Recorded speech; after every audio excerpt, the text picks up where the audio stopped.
Hi, hello, welcome back or welcome to my channel. Today we're going to talk about reading because it's been about 9 months since I got my Kindle. So just wanted to talk a little bit about my experience with that, but also go over my favorites of 2024 and also what I'm looking forward to and kind of give a reading goal maybe for 2025. I don't know, but we're here together. I have the Kindle Paperwhite, my little stickers. These are my stickers that I have for now. I love them. I'm a sticker girl. If you know me, you know that. Anyways, yeah, I got the Kindle Paperwhite about 9 months ago, and I was like, I knew I was gonna like it, but can you hear my dog in the background? That's not important. Anyways, I can hear his little footsteps. I love my Kindle so much. I love that it's like small and compact, and then I can carry it anywhere in my bag. It fits easily. I also love that when I'm reading a book that's maybe like 600 pages long, that it doesn't feel that long on it. Because when you pick up a book that's like 600 pages, you're like, that's kind of intimidating. But then on the Kindle, it's really not that bad. I love it. I think they're coming out with like a new one or a newer one, and I've seen people wanting to switch, or they were thinking about it. I don't know. She's perfect to me. I love her.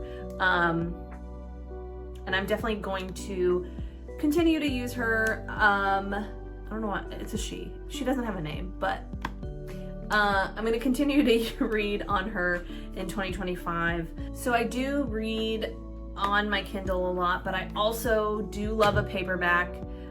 There's just like something about holding a book that I love. I also enjoy listening to audiobooks, depending on the book. I've noticed that if I'm reading like a romance book or something, which I don't read a ton of, but if I'm reading something like that, I don't like as much listening to an audiobook. I feel like it doesn't translate as well in audio, but like if you're listening to a long fantasy book or a mystery thriller, something like that, I feel like it does better on audiobook. So for 2024, I was really into fantasy. So I already showed this a little bit, but my favorite series this year was The Poppy War, and they came out with this beautiful cover. She's and like it has a lot of illustrations in it. The artwork is truly stunning. This series was devastating. It was a heartbreaking read, but it was so good. It was so good. I read all 3 books pretty quickly. I actually read them on my Kindle, and then I loved them so much that now I'm getting these covers when they come out. This one just came out. The other 2 I don't know. I think they're coming out later, but I'll definitely pick those up. I really recommend reading The Poppy War if you haven't. Like I said, you have to be in the right state of mind to read it, but it's really good. Oh, another favorite that I also read on the Kindle that I don't have a copy of is The Sword of Kaigan. That one is so good, and I'll show you in a second, but one of her other books is going to be on my 2025 to be read. So it's another one that has like amazing character development. The story is just written so well. It's very good. And then a duology that I really liked this year was One Dark Window and Two Twisted Crowns. I think the magic system in that is really unique. The writing, I just really liked how she wrote the characters in the book, and I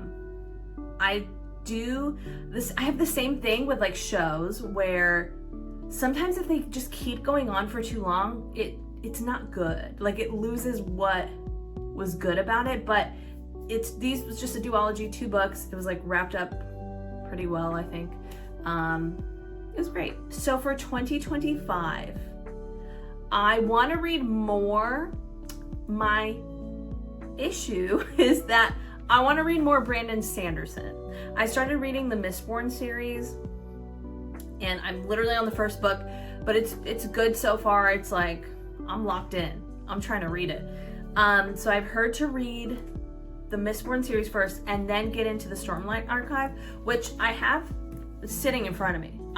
They're ready to go. They're ready to be read. The thing is this year my book goal was 20, and I've read 22. I almost said so far, but I'm recording this on the 31st, which I'll probably upload it today or tomorrow.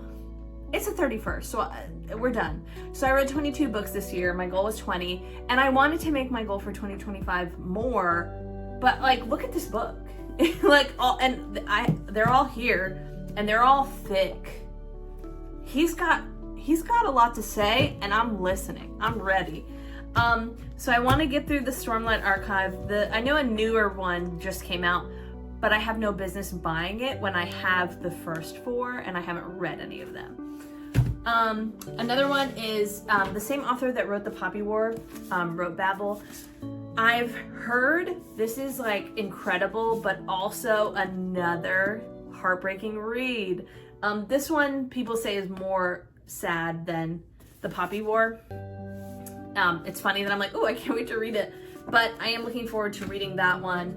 Another fun series that I've heard about is Dungeon Crawler Carl. I have to say it slowly because of the words. But I've heard this is just like a really fun read, so I'm looking forward to that one. I mentioned earlier, M.L. Wang wrote The Sword of Kaigen, which was one of my favorites this year. And they also wrote Blood Over Brayhaven, which I've heard is better than The Sword of Kaigen, so I'm really looking forward to that. I love a cover that has the edges painted like that. Another one that I've just like heard good things about for a while. This one is shorter, thankfully, than the other books that I've been showing, so we'll get through it quickly. Piranesi, I think that's how you say it. I haven't read this, but I've also heard good things about that, so I'm excited about that. Another thick one. Thick. The Will of the Many. I've actually heard mixed things about this, but I've heard more good than maybe. I think people talk about the ending, which I don't know. I have no idea what this book is about, by the way.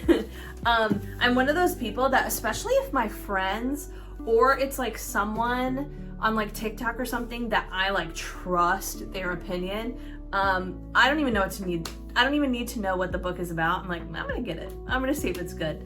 So I don't know. I don't know what my goal, what my reading goal is this year. Because I made it 20 this year and I hit it, but I also just showed you books that are like 1,000 pages long. So I don't know. What is your reading goal? Did you hit your reading goal this year? Let me know. I'm actually genuinely curious. And I'll probably also include my Goodreads in the caption. So if you want to follow each other, be friends, let me know. But I'm really excited. I think that so the year before, I don't know, there was just like a lot of personal stuff happening and I just wasn't into reading as much as I was this year. I think this year it helped that I was picking books that I knew were good from other people saying that. Then again, everyone's opinion is different. But I was picking books that I like knew that I would like and I knew that were gonna be good. I mean, most of the books I read this year were 5 stars, thankfully. A lot of my friends did not have that experience, so I'm very, very glad that I did. But also I think having the Kindle really, really did help. Because like I said, when you're reading longer books, like if you're picking up Way of Kings by Brandon Sanderson, you pick this up and you're like, you know, you go here, it's like, oh, I haven't really read that much. This is 100 pages, by the way. It's like, yeah, no, actually you did read. But I feel like on your Kindle, it's less intimidating. So if you are intimidated by big books like that, I think having them on Kindle or even an audiobook, it's like much more digestible. I think that's all I have to say today. But like I said, let me know if you hit your reading goal this year, what your reading goal is for next year. And I don't know, your favorite color. My comments are here for you, you know? They're here for you to type them. But thanks for watching. Happy reading, and I'll see you in 2025. We'll make it a good one. Bye.